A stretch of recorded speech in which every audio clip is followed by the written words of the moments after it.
Assalamualaikum warahmatullahi wabarakatuh. Kita masih melanjutkan pembahasan kitab Al-Adhkar An-Nawawiyah. Kita sampai ke fasal terkait mengangkat kedua tangan di dalam doa kunut. Para ulama berbeda pendapat mengangkat kedua tangan di saat doa kunut di solat subuh. Apakah disertai dengan mengusap wajah? Maka di sini ada 3 pendapat. Yang paling sahih di sini mengangkat kedua tangan namun tidak mengusap wajah di dalam doa kunut subuh. Kalau di luar kunut subuh sunnah doa kemudian mengusap wajah sunnah, tapi di kunut subuh di sini Imam Nawawi mengatakan yang paling sahih adalah tidak mengusap wajah. Al-Imam Ghazali menambahkan wa aqar Al-Imam Al-Ghazali hukumnya makruh. Makruh. Kunut subuh kemudian mengusap wajah hukumnya makruh. Pendapat kedua mengatakan mengangkat dan mengusap diperbolehkan. Pendapat ketiga mengatakan tidak mengusap dan tidak mengangkat kedua tangan. Dalam mazhab Maliki, ya, mereka tidak mengangkat tangan, tapi berkunut subuh. Mazhab Syafi'i yang dikukuhkan yang pertama tadi, tetap mengangkat kedua tangan, namun tidak mengusap wajah. Begitu juga kesunahan di luar kunut subuh. Tangan ketika meminta perlindungan, ada doa-doa yang isinya meminta perlindungan dari musibah, dari fitnah. Mazhab Syafi'i menyunahkan kita membalikkan telapak tangan. Ya, itu minta perlindungan. Kalau minta rahmat mengarahkan ke atas. Tapi ini tidak berlaku di kunut subuh dan kunut nazilah, ada khilaf.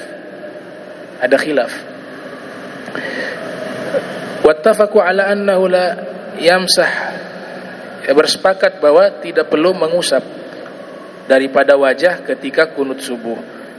Qalu dzalika makruh. Nah, kalau ada yang mengusap wajahnya di saat kunut subuh, mengangkat kedua tangan berdoa dan mengusap wajahnya setelah selesai doa di kunut subuh, maka para ulama mazhab Syafi'i menyatakan hukumnya makruh. Adapun jahar, mengeraskan suara ketika membaca kunut dan memelankan suara, maka berkata ulama-ulama kami, jika solatnya sendiri maka kunut subuhnya dibaca sir, dan jika imam, dia menjadi imam, maka sunnahnya membaca dengan jahar. Ini adalah pendapat mazhab yang sahih, yang dipilih pendapatnya oleh kebanyakan ulama-ulama mazhab Syafi'i. Pendapat kedua menyatakan disirkan seluruh doa di dalam solat, termasuk kunut, doa kunut. Adapun makmum, jika dia tidak menjahar, ya, makmum apabila imam tidak menjahar kunut dibaca secara sir seperti seluruh doa, maka makmum mengikuti imam juga membaca dengan sir. Misalnya kita pergi belajar ke Maroko. Di Maroko sana mayoritas mazhab Maliki. Ya, ada gaul daripada mereka kunut subuh itu tidak bersuara, dibaca pelan. Kita sebagai makmum harus ngikut imam. Jangan kita mengeraskan suara di situ membaca kunut. Dan disesuaikan dengan kunut daripada bacaan imam. Jika dibaca sir, maka kita ikut sir. Wa in jahara imam bi kunut fa in kana ma'mun yasmahu ammana. Apabila imam membaca kunut subuh dengan suara keras, kita diperintahkan mengaminkan doanya jika mendengar. Jadi jangan diam. Allahumma hadina fi man hadait, baca keras-keras amin itu. Kalau kita dengar bacaan imam, diaminkan doa tersebut. Wa syarakahu fi tsana, fi akhirih. Namun di bagian akhir di sini yang dimaksud fa innaka taqdi wa la yuqda 'alaik ila akhir. Di situ kan ada dua cara. Tradisi biasanya dipelankan di situ. Itu untuk memberikan kesempatan imam dan makmum sama-sama baca. Kalau yang awal, makmum gak perlu baca tapi mengaminkan. Sampai di lafaz fa innaka taqdi ila akhir, ya batasannya sampai salawat, nanti imam yang lanjutkan. Waqal kita ikutin dari situ sampai salawat juga. Maka di situ mengikuti bacaan tersebut. Jika kita mendengar dari bacaan imam itu, bisa dua cara. Sang imam bisa memelankan suara atau juga tetap menjaharkan. Tapi makmum ngikut sama-sama baca doa tersebut di posisi kalimat fa innaka taqdi wa la yuqda 'alaik ila akhir. Kemudian dikatakan di sini wa in kana la yasma'uhu qanata sirra. Seandainya imam tidak membaca dengan jahar dan makmum tidak mendengar bacaan kunutnya, maka sunnahnya diaminkan, tetap diaminkan. Kita tahu posisi dia jadi imam ini baca kunut tapi suaranya tidak jahar, tetap kita disunnahkan mengaminkan, mengikuti ritme suara yang sama. Ya, dibaca aminnya tidak keras. Wa qila law an yusyariku ma sama'ihi wal mukhtar al awwal. Ya, pendapat kedua menyatakan bahwa kita ikut serta saja dalam mendengarnya saja tanpa harus mengaminkan. Ada juga pendapat demikian. Wal mukhtar al awwal, tapi pendapat yang dipilih yang awal tadi. Kalau kita mendengar imam membaca kunut, maka sunnahnya di situ kita mengaminkan sampai di kalimat doa thana, pujian, fa innaka taqdi wa la yuqda 'alaik ila akhir. Di situ makmum ikut baca, makmum mengikuti bacaannya. Ini secara umum ya, secara khusus di dalam kunut subuh. Nah, secara umum mengangkat kedua tangan ini disebutkan di kitab Ta'liqat Al-Jauhariyah bahwa mengangkat kedua tangan ketika berdoa hukumnya sunnah. Mengangkat kedua tangan ketika berdoa hukumnya sunnah. Berdasarkan hadis, ya, hadza haditsun sahih akhrajahu al-Bukhari fi sahihih. Hadis ini hadis yang sahih dikeluarkan oleh al-Imam Al-Bukhari yang lahir tahun 194 Hijriah, wafat 256 Hijriah, di dalam sahihnya dari sahabat bernama Abi Musa Al-Asy'ari. Abi Musa Al-Asy'ari mengatakan da'an Nabiyyu sallallahu alaihi wasallam bima'in fatawadda'a. Nabi sallallahu alaihi wasallam memanggil seseorang, yaitu Abu Musa Al-Asy'ari, untuk membawakan air. Fatawadda'a, lalu Nabi berwudu dengan air tersebut. Selesai Nabi berwudu, thumma rafa'a yadayhi, Nabi mengangkat kedua tangannya. Selesai wudu. Faqala, kemudian Nabi bersabda, Allahumma ja'alhu yaumal qiyamati fawqa kathirin min khalqika minan nas. Ya Allah, jadikanlah dia yang membawa air tadi di hari kiamat derajatnya di atas seluruh makhlukmu dari manusia. Dari hadis ini jelas Nabi ketika berdoa rafa'a yadayhi, mengangkat kedua tangan. Zakara Ibnu Rajab Al-Hambali, ada salah satu tokoh ulama mazhab Maliki, mazhab Hambali, ya, mazhab Hambali, bernama Ibnu Rajab Al-Hambali. Di dalam fi syarhi Sahih Al-Bukhari, di dalam syarah Sahih Al-Bukhari, beliau beri judul kitabnya Fathul Bari, ya, Fathul Bari fi syarhi Sahih Al-Bukhari. Setelah itu dilengkapi oleh Ibnu Hajar Al-Asqalani dengan judul yang sama, Fathul Bari ala syarhi Sahih Al-Bukhari. Ini ulama besar mazhab Hambali, Al-Hafiz Ibnu Rajab Al-Hambali. Lahir kurang lebih tahun 736 Hijriah beliau lahir, wafat 795 Hijriah. Beliau mengatakan di dalam syarah Sahih Al-Bukhari, wala a'lamu ahadan minal ulama'i khalafa fi istihbabi raf'il yadain fi du'a'il istisqa'i. Saya tidak pernah mengetahui ada seorang dari ulama-ulama yang mengingkari atau menyelisihi kesunahan mengangkat kedua tangan di saat doa meminta hujan. Doa namanya doa al-istisqa. Pelaksanaan solatnya solat al-istisqa.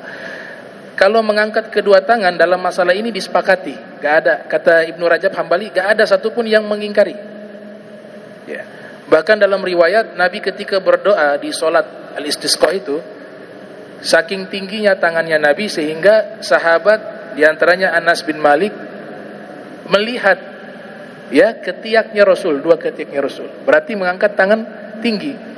Dan dikatakan itu ketiak beliau bersih putih.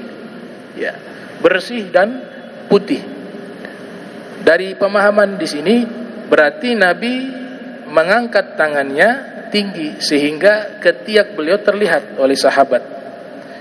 Disepakati mengangkat kedua tangan di salat istisqa, fi doa al-istisqa adalah satu perkara yang tidak diingkari oleh satu pun ulama, kata Al-Hafiz Ibnu Rajab Al-Hambali.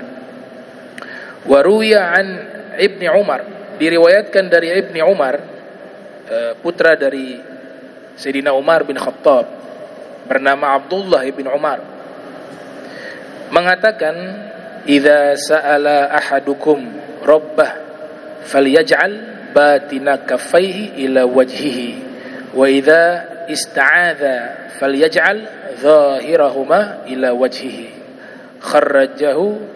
Kharrajahu Ja'far Al-Faryabi. Ibnu Umar mengatakan, idza sa'ala ahadukum rabbah, apabila seorang di antara kalian berdoa meminta kepada Allah, maka jadikanlah bagian dalam tangan kalian, bagian dalam telapak tangan kalian itu mengarah ya ke langit. Gini. Wa idza sta'adha, tapi kalau meminta perlindungan kepada Allah, maka bagian luar telapak tangan diarahkan ke langit. Nah, ini pernyataan Ibnu Umar, ya sahabat Rasul sallallahu alaihi wa alihi wa barak wasallam. Dan diriwayatkan dari Khalifah Umar ibn Abdul Aziz yang lahir tahun 60 atau 61 Hijriah, wafat 101 Hijriah. Kita kenal ya beliau seorang khalifah yang adil ya. Dan seorang khalifah yang alim, abid, ahli ibadah. Umar ibn Aziz mengatakan annahu kana yad'u, ya, ada yang mengabarkan bahwa ketika melihat Khalifah Umar ibn Abdul Aziz berdoa, annahu kana yad'u idza rafa'a yadayhi hadwa mankibaihi. Beliau kalau berdoa kedua tangannya itu sejajar dengan pundak. Sejajar dengan pundak. Jika doanya meminta rahmat, tangannya bagian dalam tangannya menghadap ke langit. Tapi kalau meminta perlindungan, beliau balikkan. Ya, bagian luar telapak tangan ini mengarah ke langit. Ya, jadi ini amalan sahabat, amalan Rasul, amalan sahabat, dan amalan tabi'in dan para ulama. Ya. Kalau ada yang mengingkari begini berarti belum baca. Ya, karena memang ada juga yang menyalahkan bahwa gak ada doa tuh tangan begini. Bukan tidak ada, belum tahu. Ya. Kalau pakai rumusan semua yang saya tidak tahu tidak ada, maka banyak sekali sunnah-sunnah yang hilang. Ya, banyak sekali. Di antaranya ini adalah sunnah. Minta perlindungan, minta rahmat. Tadi kita sudah sebutkan Ibnu Umar, ada Khalifah Umar ibn Abdul Aziz, dan juga dijelaskan oleh para a'immah. Kemudian dikatakan di sini Dzakarahu ashabu Syafi'i. Para ulama dari mazhab Syafi'i juga menyebutkan hal tersebut, dan hampir seluruhnya bersepakat bahwa membalikkan telapak tangan ketika meminta pelindungan adalah satu perkara yang disunnahkan. Ini dikemukakan oleh Al-Imam Nawawi yang lahir 631 Hijriah, wafat 676 Hijriah, dalam syarah Muhadzab fil Istisqa, di dalam bab meminta hujan. Qala Ar-Rafi'i wa ghairuhu qala al-ulama'u as-sunnatu likulli man da'a li raf'i bala'in an yaj'ala dhahra kaffaihi ila samai. Bahwa ulama-ulama mazhab Syafi'i menyatakan hukumnya sunnah bagi setiap orang yang berdoa untuk menolak bala atau mengangkat musibah, dia jadikan bagian luar dari telapak tangannya itu mengarah ke langit. Wa in da'a li talabi syai'in ja'ala batna kaffaihi ila sama. Dan jika dia berdoa meminta sesuatu kepada Allah, maka dijadikan bagian dalam telapak tangan, kedua telapak tangannya itu ila sama, menghadap ke langit. Wa min adabid du'a, dari adab-adab berdoa yang pertama, jadi doa ini punya adab, punya etika. Tidak langsung doa, walaupun sah-sah saja. Doa itu kapanpun boleh. Tapi kalau mau afdal minal fadl, yang lebih afdal dari yang utama, ada yang fadl, ada yang afdal. Kalau fadl utama, orang berdoa itu satu keutamaan. Tapi kalau mau yang lebih namanya afdal. Ada yang lebih utama lagi, yaitu kita melakukan amalan tersebut menggunakan adab. Membaca Al-Quran, kita baca dalam keadaan tidak berwudu, sah. Kalau nyentuh-nyentuh mushaf saja yang dilarang. Itu keutamaan. Membaca Al-Quran tanpa wudu, satu fadl. Tapi kalau kita membaca Al-Quran dengan wudu, lebih afdal. Itu namanya fadl dan afdal. Kalau yang afdal, pasti di situ dilihat dari sudut pandang akhlak, adab, dan etika. Demikian juga doa. Kita berdoa dalam keadaan tidak berwudu, keutamaan. Tapi ketika doa dalam keadaan berwudu, afdal, lebih afdal. Karena dia masuk kepada adab. Adab doa yang pertama, al-wudu. Kita dalam keadaan berwudu. Yang kedua, istiqbalul kiblah. Doanya menghadap kiblat. Doanya menghadap kiblat. Kalau di luar sholat. Karena kalau dalam sholat, di situ dikondisikan oleh para ulama, tradisi ulama yang terus menerus dijaga itu posisi menghadap ke kanan, ya. Ya, kalau dari sini ke kanan, arah ke sana. Kecuali di Masjid Nabawi. Masjid Nabawi, kalau kita posisinya menghadap ke arah, ya, imam sini ke kiri, ya, itu akan membelakangi makamnya Rasul, sehingga dikecualikan di Masjid Nabi harus menghadap ke arah makamnya Rasul sebagai bentuk adab. Nggak boleh membelakangi Nabi Muhammad. Nah, kalau di luar sholat, sunnahnya doanya menghadap kiblat, menghadap ke arah kiblat. Itu sudah menjadi satu tradisi ulama yang dilakukan turun-temurun, dan dijelaskan oleh Syekh Muhammad Amin Kurdi An-Naksabandi dalam kitab Tanwirul Qulub fi Mu'alamati 'Allamil Ghuyub. Adab yang ketiga, raf'ul yadain, angkat kedua tangan. Adab. Jangan doa enggak angkat tangan. Raf'ul yadain. Adab yang keempat, dilafatkan. Jangan dalam hati. Walaupun Allah Maha tahu apa yang dia minta, tapi memang lagi minta itu harus diucapkan. Lagi minta, belum pernah ada saya lihat makhluk minta ke makhluk dalam hati, belum pernah ada. Pasti dia utarakan dengan lafaz. Begitu juga kita sedang minta kepada Allah, kita utarakan dengan lafaz. Disebut dengan ad-du'a wal ibtihal. Doa dan permohonan. Kalau tanpa aturan curhat namanya munajat. Ya, munajat itu seperti kita curhat kepada Allah, disebut dengan munajat. Isinya, kontennya meminta keselamatan. Ini adab. Kalau kita lakukan afdol. Kemudian doa juga punya adab, disebut adab hati. Kalau tadi berkaitan dengan sesuatu yang zahir, ada adab hati dalam berdoa, yaitu apa? Al-khusyu' wal hudur. Konsentrasi dan khusyuk. Pikiran tidak kemana-mana. Kita lagi meminta kepada Allah, harus fokus dengan apa yang kita mintakan kepada Allah Subhanahu wa ta'ala. Ini adab, al-adabu al-qalbiyah, adab hati. Dan ini disebutkan sebagai adab yang paling penting dalam doa. Karena doa seorang hamba tidak akan Allah terima dari hati yang lalai. Bagaimana dia berdoa tidak fokus, tidak khusyuk, tidak hudur, itu doanya tidak diterima oleh Allah Subhanahu wa ta'ala.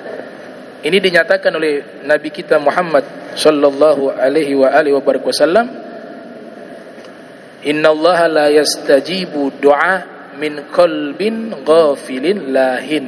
Sesungguhnya Allah Subhanahu wa ta'ala tidak akan mengijabah doa dari hati orang yang lalai. Hadis. Tidak akan mengijabah doa dari hati orang yang lalai. Ini hadis riwayat Al-Imam Tirmizi di dalam sunannya, yang lahir tahun 209 Hijriah, wafat 279 Hijriah. Kemudian ada syurut, syarat-syarat di dalam berdoa. Yang pertama adalah, di sini disebutkan satu saja, aklun halal. Makanan yang ia makan adalah makanan yang halal. Itu syurut dalam doa. Ya, qala Nabi sallallahu alaihi wasallam, Nabi sallallahu alaihi wasallam pernah bersabda, salah satu sahabat bernama Sayyidina Sa'ad ibn Abi Waqqas menemui Nabi, ya Rasulullah, ud'ullah, tolong doakan kepada Allah agar doa saya mustajab. Ini kata sahabat Sa'ad ibn Abi Waqqas meminta Nabi berdoa kepada Allah agar Allah selalu mengijabah doanya. Nabi tidak berdoa waktu itu, tapi Nabi ajarkan satu ilmu. Kata Nabi, atib mat'amak takun mustajabah da'wah. Perbaguslah tempat masuknya makanan, niscaya doa kamu akan mustajab. Maknanya adalah makanan yang dia makan, makanan yang halal. Itu sebagai syurut, syarat-syarat di dalam doa. Wa Ibnu Rajab dalam kitab Jami'ul Ulum wal Hikam, di sini Ibnu Rajab dalam kitab syarah, ya, syarah hadis, itu berjudul Jami'ul Ulum wal Hikam, menyatakan apa sih hikmah ketika doa kita mengangkat kedua tangan. Beliau mengatakan al-maqsud bi raf'il yadain ila sama fi du'a, tujuan dari mengangkat kedua tangan ke arah langit di dalam berdoa, karena yang pertama, karena kiblat doa itu adalah langit. Jadi kiblat doa itu langit. Hikmah yang kedua, kita menunjukkan kefakiran kita di hadapan Allah dengan cara meminta kepadanya menggunakan kedua tangan. Ya, lagi mengemis kepada Allah, lagi memohon kepada Allah, menunjukkan kefakiran hamba kepada Sang Maha Kaya, Sang Maha Besar. Ditadahkan kedua tangan layaknya orang yang meminta-minta. Wa fil hadis Nabi katakan, innallaha yuhibbu al-mulihhin bid-du'a. Sesungguhnya Allah Subhanahu wa ta'ala sangat mencintai orang yang mengemis-mengemis dalam doa. Makin dia mengemis dalam doa, makin Allah cintai. Makin Allah sukai dan cintai, makin besar kemungkinan diijabah oleh Allah Subhanahu wa ta'ala. Dan dijelaskan oleh Al-Imam Ibnu Hajar Al-Asqalani dalam kitab Fathul Bari, was-sama'u qiblatud du'a, dan langit itu adalah kiblat doa. Kama annal ka'bata kiblatus shalah, sebagaimana Ka'bah adalah kiblat salat. Wa bayyana Syekh Mula Ali Qari Al-Hanafi, Syekh Mula Ali Qari Al-Hanafi menjelaskan makna daripada langit adalah kiblat doa, karena langit adalah mahallun nuzuli rahmah, tempat turunnya rahmat. Itu kan dari atas ke bawah. Tempat turunnya wahyu dari langit ke bawah. Tempat turunnya anugerah Allah dari langit ke bawah. Tempat turunnya hujan yang mendatangkan banyak sekali kebaikan, itu juga dari langit ke bawah. Maka dijadikan juga doa kiblatnya arahnya ke langit. Tapi bukan Allah ada di langit. Kalau itu yang dipakai berarti sholat ke Ka'bah, Allah di Ka'bah. Lah, innallaha munazzah anil makan waz zaman. Allah Ta'ala tersucikan dari waktu dan tempat. Kita sholat menghadap ke Ka'bah, bukan kita menyembah Allah yang ada di Ka'bah, tapi itu hanya arah sholat. Kita doa menadahkan langit ke langit, bukan berarti Allah di langit, tapi itu adalah kiblat doa, arah kiblat berdoa. Maka di sini ada satu pernyataan yang menyimpulkan semua itu dari Sayyid Muhammad Murtada Az-Zabidi. Ya, beliau ungkapkan di beberapa kitab tasawuf beliau, Ithaf Sadatil Muttaqin, ya, Syarah Ihya Ulumuddin. Juga ulama-ulama lainnya menyatakan bahwa mengangkat kedua tangan fid doa sunnatun mustahabbah, satu sunnah yang sangat dianjurkan, mengangkat kedua tangan. Makanya kalau diletakkan doa di atas paha itu belum mengangkat tangan. Yang namanya angkat di atas. Tekniknya macam-macam, bisa dirapatkan silakan, dilebarkan silakan. Yang penting bagian dalam telapak tangan menghadap ke langit dan terangkat. Nama juga terangkat, ya pasti diangkat. Tuh. Kalau diletakkan di paha belum terangkat. Dan ini di dalam hadis-hadis Rasul sangat banyak isyarat-isyarat seperti itu. Kami temukan riwayat dari Sunan Abi Daud. Ya, Imam Abu Daud meriwayatkan, juga Imam Tirmidzi di dalam sunannya, Rasul sallallahu alaihi wasallam bersabda, "Innallaha hayyun karim yastahyi idza rafa'a ar-rajulu ilaihi yadayhi ay yaruddahuma sifran khaibatain." Sesungguhnya Allah Subhanahu wa taala Maha Pemalu dan Maha Mulia. Ya, ini kata pemalu juga penafsirannya panjang itu dalam ilmu akidah, ya. Maha Pemalu lagi Maha Pemurah. Allah Ta'ala malu apabila ada seorang hamba mengangkat kedua tangannya. Nabi katakan yarfa, angkat kedua tangannya. Allah malu apabila seorang hamba berdoa kemudian mengangkat kedua tangannya, kemudian tangannya kembali dalam keadaan kosong. Dalam keadaan kosong, itu Allah Ta'ala malu. Artinya apa? Allah akan ijabah.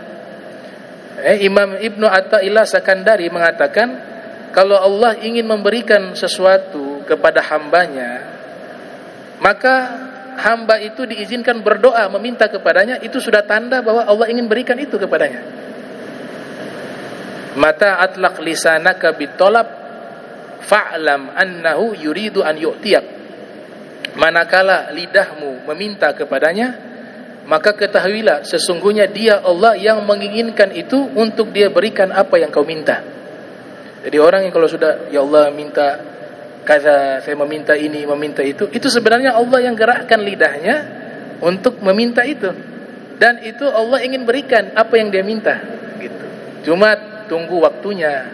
Kadang-kadang hamba jadi Tuhan, maksa Tuhan. Ya Allah harus segera. Ini yang Tuhan siapa? Gak ada hak hamba memaksa Allah. Ya Allah, kalau dia bukan jodoh saya, buat bagaimana sampai jadi jodoh saya? Gimana ngatur-ngatur Tuhan? Ajmilu fit talab wallahu yu'ti wa ya'lam ma khairan fik. Minta yang global. Kata ajmilu fit talab, minta sesuatu yang global, jangan dirinci. Jangan dipaksa, jangan diatur Allah. Minta, ya Allah kalau ini baik tolong berikan kepada saya. Allah tahu kapan waktu terbaik diberikan. Dan doa itu tidak akan rugi.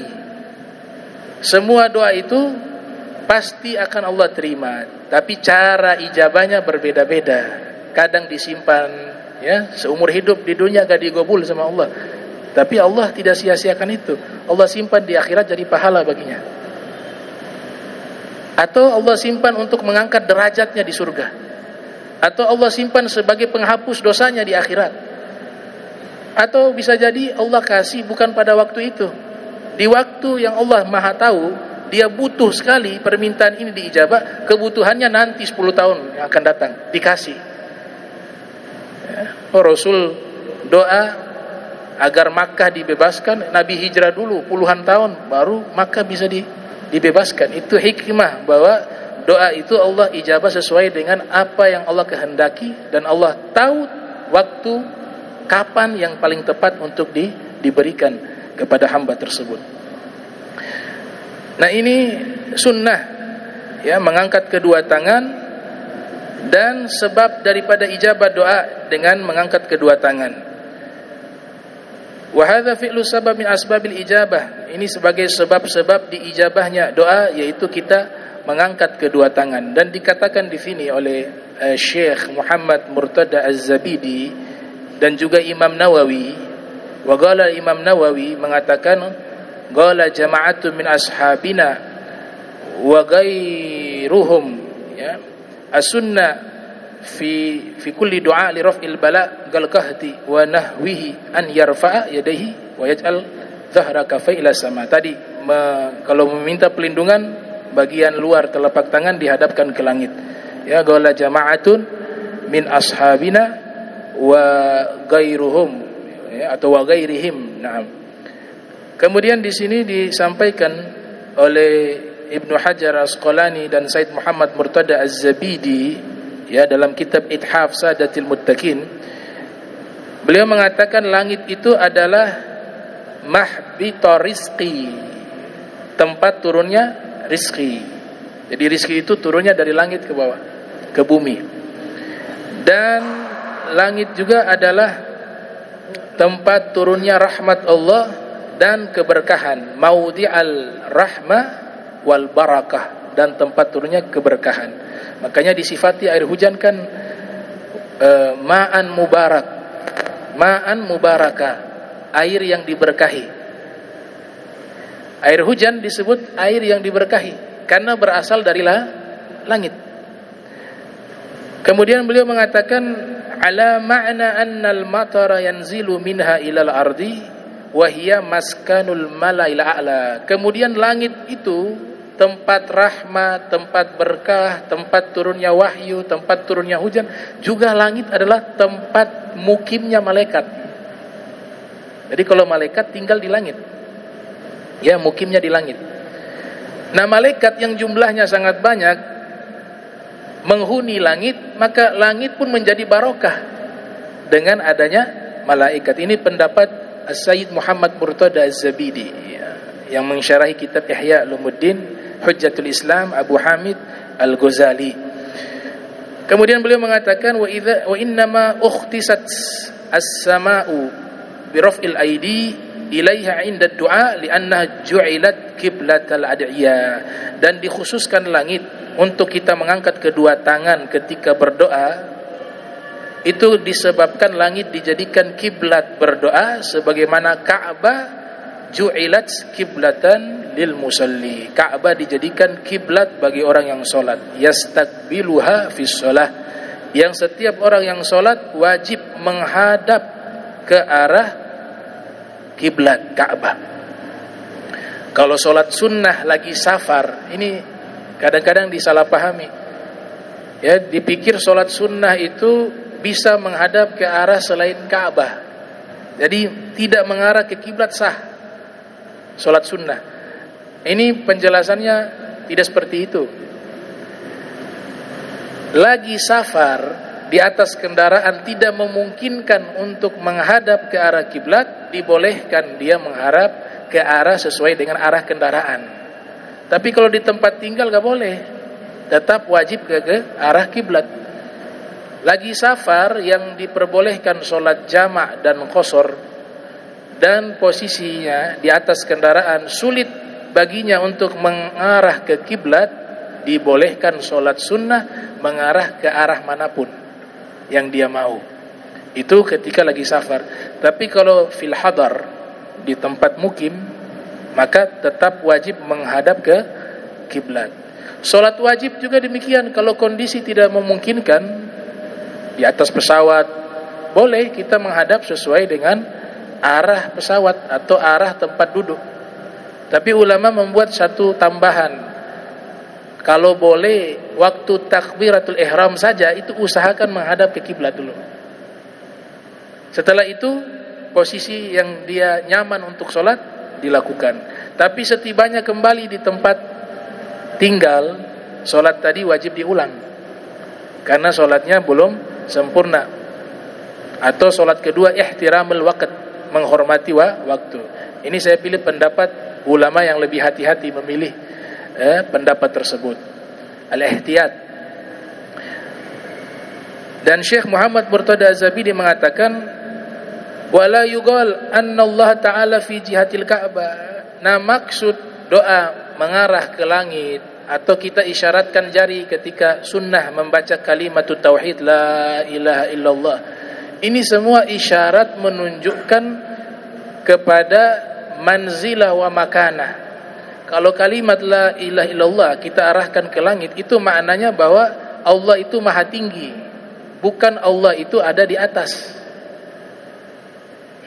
Bukan makan, tapi makanah. Begitu juga ketika seorang menghadap ke kiblat, bukan berarti Allah ada di Ka'bah, karena Ka'bah sebagai arah kiblat. Begitu juga berdoa mengarah ke langit tangan, bukan berarti Allah itu ada di langit. Allah itu keluar dari hukum tempat dan hukum waktu. Karena di dalam Al-Quran dan hadis jelas, ya, Allah Ta'ala berfirman, lam yakun lahu kufuwan ahad. Lam yakun lahu kuf'an ahad. Ada qiraah kuf'an, ada kufuwan. Itu tidak ada sesuatu apapun yang setara dengannya. Wa fil hadis ditafsirkan oleh Nabi, lam yakun Allahu ma'ahu syai'. Tidak ada sesuatu apapun bersama Allah. Sesuatu apapun termasuk tempat, karena tempat sesuatu. Waktu juga sesuatu. Sesuatu itu makhluk. Nah, makhluk itu tidak bisa Allah butuh kepadanya. Kalau tempat Allah ada, berarti Allah masih membutuhkan makhluk, karena tempat itu makhluk. Nanti muncul pertanyaan, makhluk itu dari tidak ada menjadi ada. Semua yang namanya makhluk itu berasal dari ketiadaan. Ada awal penciptaannya. Kalau rumusan yang digunakan bahwa Allah butuh kepada tempat, taruhlah arsy. Ini bahasa majaz, ya. Imam Ma'mar Ibn Muthanna, salah satu ulama pakar sastra Arab, ulama klasik, menulis kitab namanya kitab Majazil Quran, kitab metafor Al-Quran. Jadi Al-Quran punya bahasa-bahasa sastra yang tidak bisa diartikan secara teks saja. Dia butuh pemahaman ilmu balaghah. Ada makna-makna yang kiasan, perumpamaan, ada majaz. Itu banyak dalam Al-Quran. Nah, lafaz-lafaz yang menyebutkan Allah di langit, Allah di arsy, itu majaz, kata Ma'mar Ibn Muthanna. Karena kalau disebutkan bahwa segala sesuatu ini makhluk, berawal dari sesuatu yang tidak ada, kemudian Allah adakan, maka sebelum Allah ciptakan segala sesuatu, Allah di mana? Arsy belum diciptakan, Allah di mana? Tidak. Berarti Allah tidak di arsy. Allah di langit. Sebelum Allah ciptakan langit, Allah di mana? Tidak. Tidak di mana-mana. Ada Allah yang Maha tahu di mana. Kita kan bisa sampai ke ilmu itu. Tapi yang pasti Allah Ta'ala nyatakan bahwa Allah itu Maha Suci. Kita baca zikirnya Subhanallah, Subhanallah. Maha Suci dari sifat-sifat makhluk. Maha suci dari bentuk-bentuk fisik makhluk. Maha suci dari pemikiran makhluk. Makanya para sufi ketika menerjemahkan kalimat takbir Allahu Akbar, mereka terjemahkan bukan Allah Maha Besar secara fisik, yang pertama. Bukan Allah Maha Besar secara pangkat. Kenapa? Karena kalimat akbar itu mentafdil, membandingkan sesuatu dengan sesuatu. Sedangkan Allah itu tidak bisa dibandingkan dengan apapun.